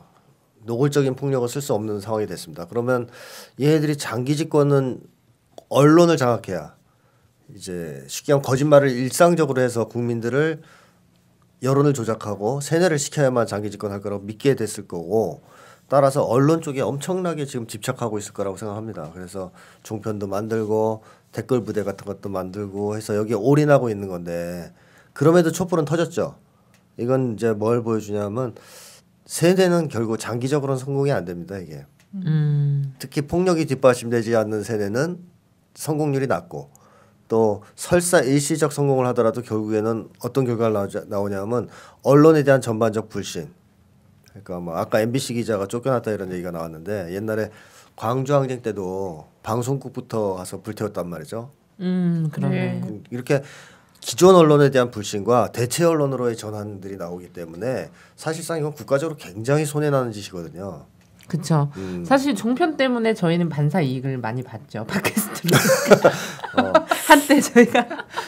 근데 어쨌든 성공은 못한다는 걸 알아야 돼요. 국민의 의식을 조종하고 세뇌하고, 이게 일시적으로는 이렇게 물량 공세를 통해서 약간의 흐름을 바꿀 수 있을지 몰라도 장기적으로는 성공하지 못하고 결국 자기가 자기 발등을 찍는 결과가 될 것이다, 이런 겁니다. 원래 사기의 방법 중에 가장 중요한 것은 먹튀여야 되거든요. 길게 사람을 속일 수는 없어요. 그래서 금방 바로 탁 하고서 원래 사기꾼들이 왜 없어져요? 돈 들고 바로 없어져야 되거든요. 근데 이걸 길게 가려고 그래. 딱 떠오르는 인물이 MB. 그래. 딱 먹고 박근혜 죽었던 박근혜 튀어놓고 지금 탁 튀어놓고선 나쁜 대통령 막 이러면서 막 자기는 아닌 것처럼 이렇게 얘기하죠. 뇌빨간 사춘기. 요즘 가장 좀 이슈가 되고 또 저희가 예의주시해야 되는 이런 부분에서, 이게 지금 가짜 뉴스잖아요. 지금 대선 전국에서 이른바 예전에 문재인 침해설, 그죠? 뭐 이런 부분이 있었고, 그리고 또 건강 이상설, 뭐. 네. 지난 2012년에는 댓글 알바를 했잖아요. 좌익 교수 이런 식으로. 근데 지금은 가짜 뉴스로 이 사람들도 지금 전환을 하고 하나의 좀 형태의 변화를 보이는 거 아닌가라는 생각이 들어요. 그 정도의 차이는 있지만은 가짜 뉴스 옛날에는 뭐 유언비어라고 하고 그랬는데 그런 게 늘 없었던 적은 없어요. 근데 내가 그것이 사실일 거라고 믿었었지만 나중에 확인되면은 아니었구나 하고 좀 옛날에는 쿨하게 받아들이고 정리가 됐습니다. 그런데 요새 이제 사람들이 이야기하는 것을 보면은 이런 방식이에요. 그거 사실이 아니야. 그럼 내가 봤는데 그건 맞아. 그러면서 이제 나중에 정리하는 방식. 너랑 나랑 생각이 다르구나. 그리고 이제 이건 팩트의 문제인데도 그냥 가치 관점. 판단의 문제로 이렇게 바꿔서 그냥 정리를 해버리는 거예요. 근데 지금은 이제 보다 조직적으로 되고 있다는 느낌을 받죠. 네. 가짜 뉴스 생산이. 근데 사실은 이건 범죄 행위입니다. 그렇죠. 건전한 여론의 형성에는 대단히 좋지 않은 영향을 미치고 있고 그건 결국 누구를 위해서 도움이 될 것인가 하는 것에 대해서 잘 모르겠어요. 그리고 아무한테도 도움되지 않아요. 가짜 뉴스가 나오는 것도 굉장히 빠른데 우리나라 네티즌 수사대들이 진짜 짱이잖아요. 그래가지고 뉴스가 나오는 것도 되게 많이 나오던데 이걸 또 걸러내는 것도 겁나 과학적으로 빨리 해. 이게 가짜 뉴스가 원래는 확산력이 없지 않습니까? 잘 안 퍼지거든요. 이제 이성적인 판단을 사람들이 그래도 하기 때문에 예를 들어서 남산 밑에 마징가제트 있다 이런 게 잘 안 퍼져요. 근데 지금처럼 종편이라든가 뭐 각종 언론 조작할 수 있는 수를 가지고 얘네들이 조직적으로 이걸 확 퍼뜨리면 이게 대세에 좀 취약한 데가 있어요. 한국 사람들이. 그래서 또 순간 믿어요. 그러니까 이제 할머니들한테 그걸 이용하는 거 아니에요. 집단적으로 쫙 퍼뜨려서 한 명만 본 게 아니라 동시에 여러 명이 보게 하면 이제 믿잖아요. 그런 조작의 효과는 있기 때문에 저는 이거는 가짜 뉴스를 개인적으로 그냥 생산해서 재미를 봤다 하는 거는 뭐 문제가 될 수 없겠지만 조직적으로 유포하고 이거를 뒤에서 이제 여론을 조작하려고 하는 행위는 심각하게 민주주의를 파괴하는 것이기 때문에 처벌해야 된다고 생각하거든요. 왜 그러냐면 사람이 누구에 대해서 아주 나쁜 얘기를 들었잖아요. 그러면 감정이 생기죠. 막 혐오감이 생기든가 증오감이 생긴단 말이죠. 근데 좀 있다가 시간이 흐르면 그 뉴스는 잊어버립니다. 뭔지. 하지만 감정은 남아요. 그래서 그렇죠. 이게 계속적으로 때려주면 나중에 기억은 안 나는데 그 사람만 보면 혐오감이 생긴다든가 증오심이 촉발될 수가 있거든요. 이거 대단히 위험한 공작이라고요. 이게. 그래서 저는 이 가짜 뉴스를 조직적으로 유포하는 행위를 엄단할 필요가 있다. 처벌할 필요가 있다고 생각하고 또 한편으로는 근데 쟤들이 오죽 지금 할 게 없으면 이걸 할까 하는 생각도 있어. 그러니까 군대 동원도 못하지. 그 다음에 막 가서 때리지도 못하지. 그리고 간첩 사건도 막 만들고 싶은데 종편도 만들어서 다 때려봤는데 또 탄핵됐지. 그러니까 이제 남은 게 가짜 뉴스에서 할머니들한테 카톡 보내는 거잖아요. 그러니까 참 안 됐다는 생각도 좀 들고. 나는 그래도 고소한 게 뭐냐면 그 할아버지들 집회에 가면 인터뷰하면은 할머니 할아버지를 막 울부짖잖아. 막 언론 이 새끼들이 편파 보도를 해주고 막 우리 박근혜 대통령을 막 공정 보도하라 막 이러잖아. 탄핵 반대 집회에서 욕 먹었죠. TV조선이 언론입니까? 아닙니다. 그럼 방통위가 재승인 해주겠다고 하는데 이거 되겠습니까? 또 갑자기 언론 노조하고 연대해야 되나? 주장이 똑같아졌어요. 그 몹시 좀 혼란스러웠던 적이 있습니다. 네. 최근에 언론 노조에서 그 부역자 발표하셨잖아요. 멋있어. 언론 적폐 청산을 위한 부역자 이 명단 발표해서 그래서 지금 MBC에서 고발장이라 그랬나요? 이걸 접수 확인해봐야 되는데 네네. 고소인 것 같아요. 아 고소인가? 왜냐하면 네. 당사자들이 네네. 낸 것으로 알려지고 있으니까. 나는 너무 못됐어. 부역을 했으면 그냥 거의 인정이라도 하지 뭘 또 그걸 고소하지 진짜. 그러면서 이제 보도 자료를 냈는데 어제 보니까 언론 노조가 부역자를 발표한 것은 언론 자유를 침해하는 거다. 블랙리스트다. 네. 이게 참 뭐라고 답을 해야 되나. 적반하장이라는 말밖에는 생각이 나지 않는데요. 일례로 내일이면은 MBC에서 오전에 인사위원회가 열립니다. 그 인사위원회 해부된 사람들은 MBC 상황에 대해서 외부 매체에 인터뷰했다고. 또 촛불 국면에서 정말 현장에서 취재도 하지 못했던 어린 막내 기자들이 참 참담합니다. 그렇지만 우리 열심히 하겠습니다. 네. 시민 여러분 몇 때려 주세요. 저희 맞아야 쌉니다. 그렇지만 관심을 거두지는 마십시오 하는 막내 기자들 인사위원회 해부했습니다. 이게 뭐지? 이게 언론 자유 침해가 아닌가? 가장 자유로워야 될 언론사에서 의견을 발표했다고 해서 또 다른 매체에 서로 MBC에 아주 심각하게 비판을 했다 하더라도 그건 용인돼야 됩니다. 네. 그 실제로 조능희 PD가 그렇게 해서 징계를 받았어요. 외부 매체에 인터뷰하면서 MBC를 비난했다. 그거 소송 가가지고 다 이겼어요. 네. 그건 뭐냐면은 자유로운 평가 의견 개진은 막을 수 없다는 것이 헌법이 보장한 표현의 자유고 언론의 자유거든요. 사실은 이제 부역자 명단을 발표하기로 한 것은 이명박 박근혜 정부 들어서서 언론의 자유가 심각하게 후퇴를 하고 이런 상황에서 자기 살아남기 위해서는 무슨 일이든 다 하는, 옛날에는 그래도 선후배 사이에 그런 게 있었어요. 참아하지 못하는 게. 네. 근데 다 합니다 이제 요새는. 한학수 PD 같은 사람을 아이스링크 거기 관리하게 하고. 이건 모욕 주는 거거든요. 네. 그런 것은 옛날 선배들 같으면 차마 생각조차 못하는 거예요. 근데 이 사람들은 합니다. 그 MBC에서는 이미 100명 넘는 PD 기자들이 취재 제작 현장에서 떠나 있어요. 정말 쫓아낸 거예요. 이런 것들을 역사적으로 기록해라. 역사를 남겨야 된다 하는 것이 이제 부역자 명단을 정리하는 거였어요. 물론 부역자 명단을 정리할 때 제가 지침으로 제시한 건 이건 굉장히 엄정해야 된다. 역사는 그래야 그렇죠. 되니까. 근데 그렇게 해서 이제 선정이 된 거고. 미니멈으로. 예. 오늘 앞으로 이제 3차 또 발표합니다. 근데 지금 이 국면에서 MBC 사측에서 저와 몇 사람을 이렇게 고소하고 나선 것은 다른 의도가 있다는 생각이 들어요. 그러니까 뭔가 언론 노조가 행동대로서 나섰는데 보다 복잡한 이 기획이 있다 하는 이야기를 하고 싶어 하는 것 같아요. 근데 그건 만약에 기획이 있다면은 그건 현장에서 뛰고 있는 언론 노동자들 대부분이 기획을 한 거고. 그 배우가 있다면은 바로 그 언론 노동자들이 배우예요.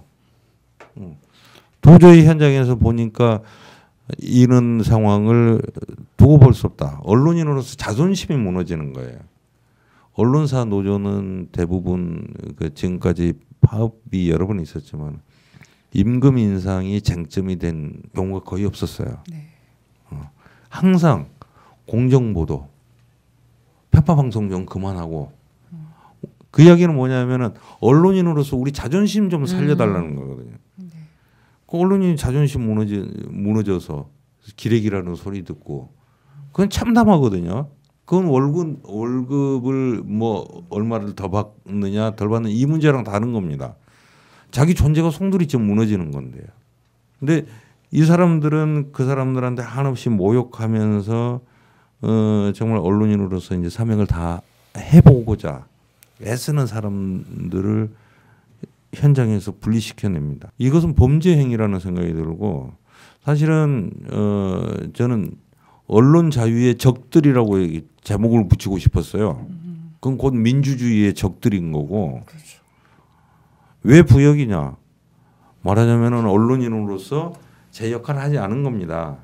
2014년에 세계일보에서 정윤회 문건이 터졌잖아요. 네. 근데 다른 언론에서 달려들지 않았어요. 그때 만약에 다른 언론들이 달려들어서 진실 경쟁을 벌였다면 우리나라는 작년 같은 이게 혼란 없습니다. 왜냐하면 그때 다 이미 정리가 됐을 거기 때문에.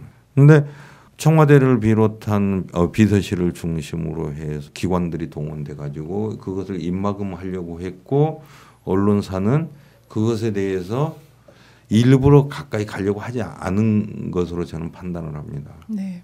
심지어 저 KBS에서 일어났던 일인데 최순실 심상치 않다. 우리도 보도해야 되는 거 아니냐.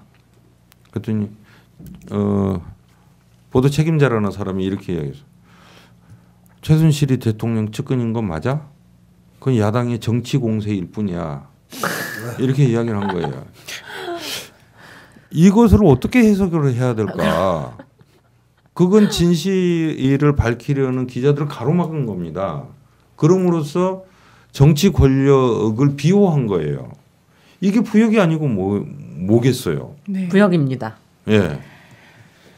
예, 그런 사람들이 측근은 어느 정도 친해야 측근 언론 자유를 침해하기 위해서 명단을 발표했다고 그러니까 참 사실은 창피한 게 뭔 줄 안다는 거예요. 이 리스트에 올라갔다는 것이 매우 불명예스럽다라는 걸 안다는 거거든요. 그러니까 무엇이 잘하는 거고 무엇이 잘못한 건지도 아는 정도의 어떤 수치심 이런 것들이 있는 사람들이다 이런 생각이 드는데 다시 한번 말씀드리지만 저희가 이제 이것을 기록한 이유는 네네. 역사로 남겨야 된다는 거고 네네. 누구 한 사람은 모욕 주거나 뭐 창피하게 하자 그런 생각은 없어요. 네네. 근데 결과적으로 그분들이 그렇게 느낄 수는 있겠다는 것은 이해를 합니다. 네네 그렇습니다. 네. 근데 이것을 기록해 놓지 않으면 네네. 이건 계속 반복될 수밖에 없고 역사를 왜 기록하느냐면은 과거의 잘못을 되풀이하지 않기 위해서라고 생각을 하거든요. 그럼 우리는 언론이 처참하게 무너지고 망가진데 분명하게 책임을 져야 될 사람들이 있다. 그렇죠.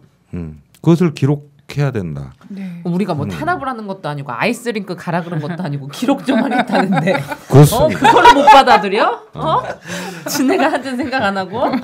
아유 진짜. 그래서 앞으로 전 3차 안에 다 담길 수 있을까 이런 생각이 들고 길기고 힘든 싸움이 될 거다라는 이런 생각이 좀 들어서 뭐 힘든 네. 것은요. 프로그램 할 때도 힘들었고요. 네. 제 인생은 항상 힘들었던 것 같습니다. 그래서 괜찮습니다. 네. 저도요.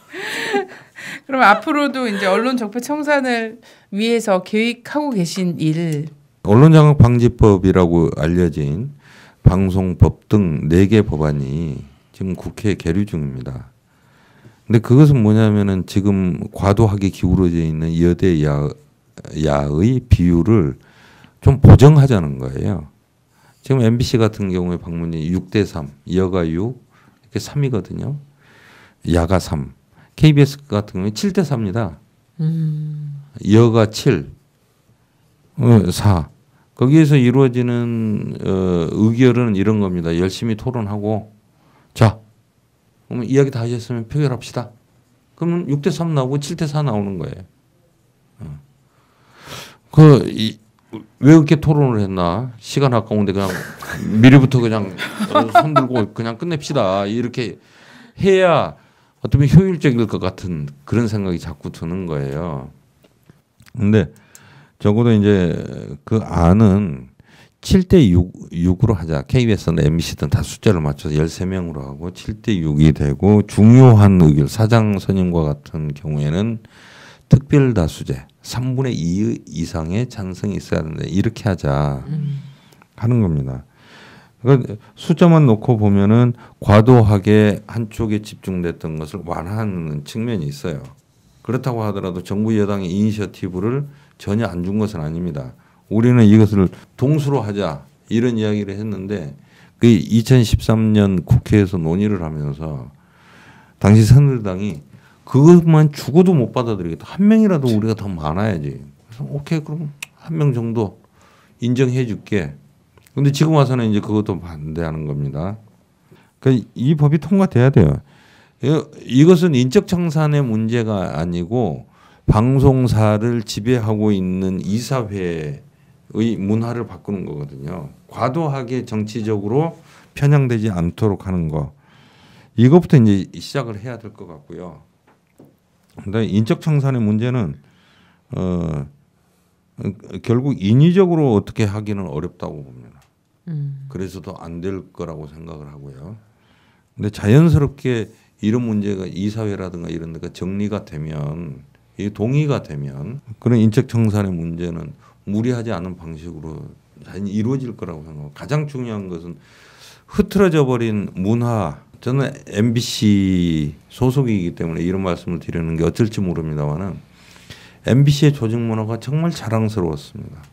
그리고 제가 잘못 판단한 게 있는데 김재철 사장이 와가지고 이런 말을 했어요. MBC의 DNA를 바꿔버리겠다. 그때 저는 그게 가능하겠어? 안 될 거야 하고 생각을 했어요.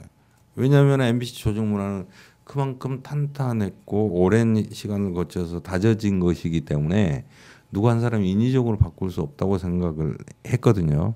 근데 결과적으로는 무너졌습니다. 돈과 사람 이것에 의해서 무너진 거예요. 근데 옛날에 자랑스럽던 MBC의 조직 문화들을 다시 복원하는 것, 이것은 이제 굉장히 중요한 과제인데 쉽지 않을 거라는 생각이 들어요. 100명의 기자 PD들을 내쫓은 다음에 그 자리에 채워놓은 것은 주로 경력직, 이른바 시용까지도 포함해가지고 그런 사람들입니다. 뭐 정권이 교체된다 하더라도 그 사람을 이명박근혜 정부에서 했던 것처럼 그렇게 무자비한 방식으로 몰아낸다. 이것은 아니라고 보거든요. 그건 계속 악순환일 뿐이다. 그래도 이제 지혜를 모아가야 된다고 생각을 하는데요. 이게 쉽지 않습니다. 다들 아시겠지만 정권이 바뀐다고 해가지고 금방 세상이 달라지는 것도 아니고 적폐가 그냥 빗자루질로 낙엽 쓸듯이 그렇게 사라지는 것도 아니잖아요.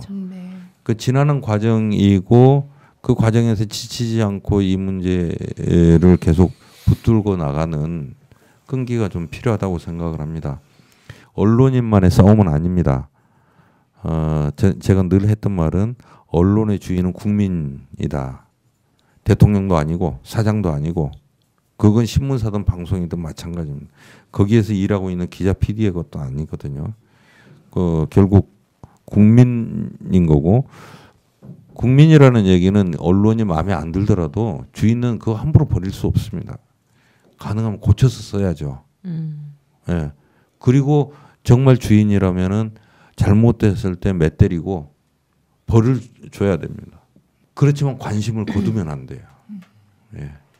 저는 국민들께서 이 언론 적폐 청산 함께 해주시고 이뤄낼 거라고 생각을 합니다. 국민들이 진짜 양면적이거든. 이 언론에 대해서 정말 너무 지금 언론에 대해 실망하고 불신하고 너무 미운 것도 있지만 정말 어떻게라도 좀 잘 살려서 돌아오길 바라죠. 막 그런 애정이 그 깊은 애정이 정말 어마어마하다고 생각이 들어요. 저 질문 있는데요. 네. 그러면 이제 조금 있으면 PD수첩이 다시 정상화될 수 있는 건가요? 예전처럼? 그것도 시간이 걸릴 거라고 봐요. 그런데 일단은 저는 그런 생각이 듭니다. 그 밖으로 쫓겨난 취재 제작 현장에서 쫓겨난 기자 PD들이 돌아오면은 그 사람들의 MBC의 핵심 역량들이었어요.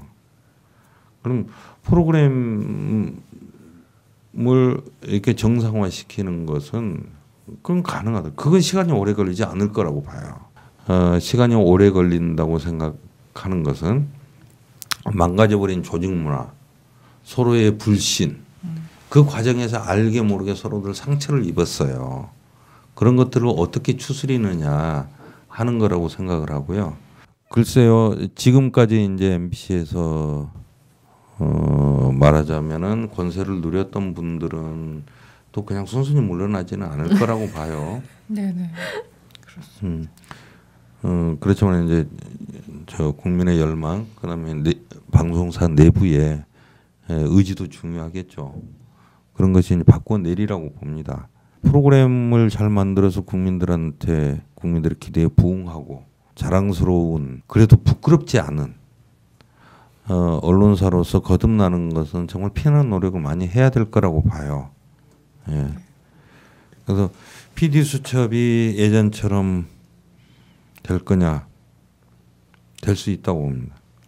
파이팅! 저는 열심히 기다리고 있겠습니다. 우리 위원장님 이번 임기 안에 공약을 꼭 마무리하셔서 너무 장기 독재 체제로 가진 않기를 무거운 짐을 저도 그랬으면 좋겠어요. 그래서 빨리 공약이 마무리되기를 저희도 너무 바람하지 않겠습니다. 너무 감사합니다. 네, 오늘 감사합니다. 감사합니다. 네, 감사합니다. 뇌빨간 사춘기가 제안하는 언론 공약. 하나, 언론 적폐 청산. 둘, 언론 장악 방지법 제정. 셋, 해직 언론인 전원 복지. 미친 대통령 하나 끌어내려 촛불 든 게 아니야. 최순실 따위 때문만이 아니야. 우리 아이들이 대대로 살아가야 하는 이 나라, 이대로는 물려줄 수 없기 때문이야.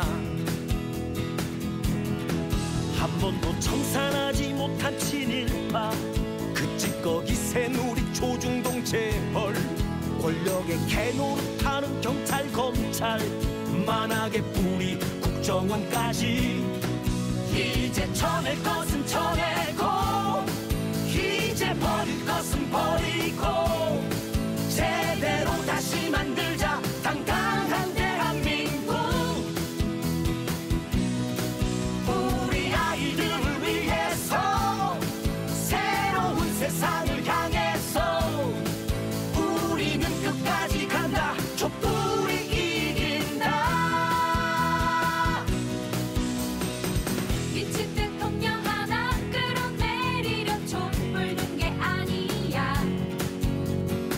최순실 따위 때문만이 아니야. 우리 아이들이 대대로 살아가야 하는 이 나라, 이대로는 물려줄 수 없기 때문이야. 한 번도 청산하지 못한 친일파, 그 찌꺼기 새누리 조중동 재벌, 권력의 개노릇하는 경찰 검찰, 만악의 뿌리 국정원까지 이제 쳐낼 것은 쳐내고 이제 버릴 것은 버리고 제대로 다시 만들자 당당한 대한민국. 우리 아이들을 위해서 새로운 세상을 향해서 우리는 끝까지 간다. 촛불이 이긴다. 이제 쳐낼 것은 쳐내고 이제 버릴 것은 버리고 제대로 다시 만들자 당당한 대한민국. 우리 아이들을 위해서 새로운 세상을